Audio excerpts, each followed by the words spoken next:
Hello বন্ধুরা, তোমরা কেমন আছো? আর দেখো রাত্রির এখন কটা বাজে, 11টা বাজতে চললো। আর দেখো আমরা ভাত নিয়ে বসে পড়েছি। দেখো ভাত আছে, আর এইটুকু তরকারি আছে, বেশি তরকারি না। আর এই যে ডিম ভাজা, আর ডাল আছে, এক ফোঁটা ডাল রয়েছে। এই দিয়েই খাবো তিনজনে মিলে ভাত।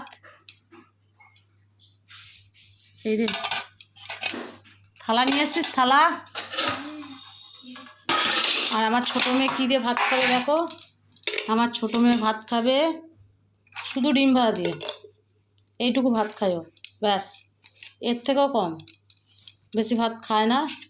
আর এই যে ছোটো মেয়েকে ভাত দিয়ে দিলাম, আর ওকে ডিম ভাজা দেবো। তাহলে তোকে বড়টাই দিচ্ছে, দেখ খা। আমি একটু, দিদি একটু, ঠিক আছে? ডিম নাই, একটাই ছিল।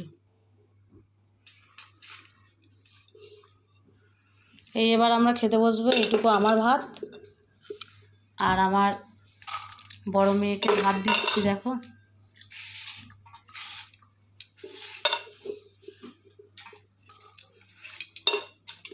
আর ভাত নেবে না, এতটা ভাত রয়ে গেল। এই ভাতটা জল দিয়ে দেবো, কালকে পান্তা ভাত খাওয়া হয়ে যাবে। তা ভিডিওটা কেমন লাগলো সবাই লাইক কমেন্ট করো। সবাইকে শুভরাত্রি, সবাই ভালো থেকো, টাটা বাই বাই। আবার নেক্সট ভিডিও কালকে হবে। সবাইকে গুড নাইট, বাই। আর সবাইকে good night, tata bye bye.